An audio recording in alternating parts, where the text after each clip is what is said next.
On commence bien sûr par l'événement de la journée, c'est bien sûr l'envol du spationaute Thomas Pesquet vers l'ISS. Lui et 3 astronautes ont quitté la Terre ce vendredi vers la Station spatiale internationale à bord de la capsule Crew Dragon de SpaceX, un départ qui avait été décalé de 24 heures en raison des conditions météorologiques.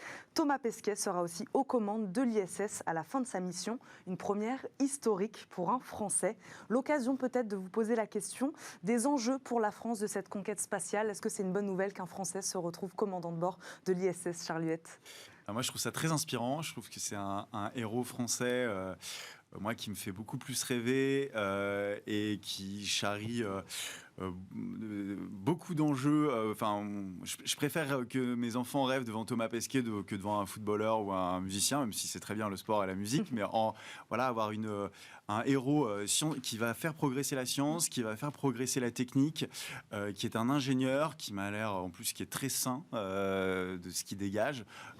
Et qui en plus emmène avec lui des produits made in France comme le pâté ENAF, des technologies made in France qui ont déjà utilisé dans l'expédition sur Mars.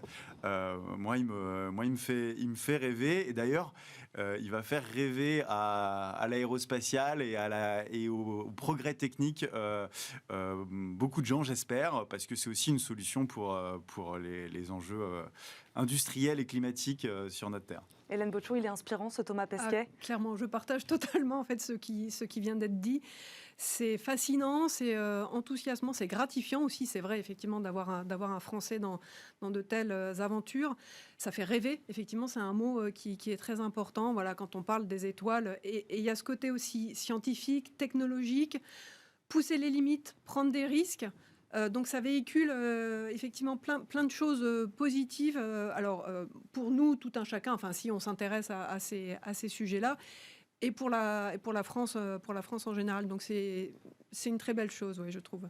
Il nous reste une petite minute. Bercy qui dénonce les dérives du e-commerce. La répression des fraudes a augmenté de 40%. Ses contrôles de sites, notamment contre les profiteurs de la crise. Est-ce qu'on peut parler, en bref mot, Charles Huette, de mission impossible sur la régulation du e-commerce ?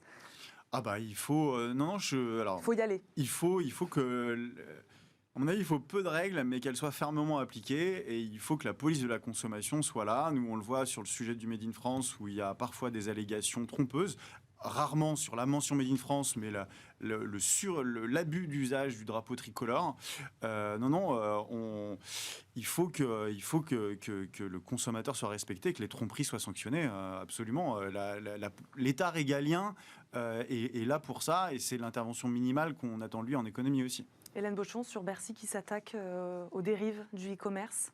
En fait, ça me fait penser à la question plus générale de la lutte contre l'optimisation fiscale, des tentatives d'harmonisation aussi lancées par l'OCDE sur comment instaurer un taux d'imposition minimum entre les différents pays. Donc là, les États-Unis sont en train de reprogresser sur le sujet. En fait, donc ça me fait plutôt penser à ce sujet plus général de comment adapter les systèmes fiscaux aujourd'hui à l'économie d'aujourd'hui, à l'e-commerce, au digital, aux fraudes. Donc il y a un énorme travail qui est en cours, qui progresse lentement et qui est peut-être en voie d'accélérer. Merci beaucoup à tous les deux d'être venus ce soir. Hélène Bochon, je le rappelle, vous êtes économiste chez BNP Paribas, et Charles Huette, cofondateur de la Carte française. Merci encore. Lundi, vous retrouverez Guillaume Dubois à la présentation de ce rendez-vous, bien sûr. Ravi de vous avoir accompagné toute cette semaine. Très bonne soirée sur Bismart et très bon week-end.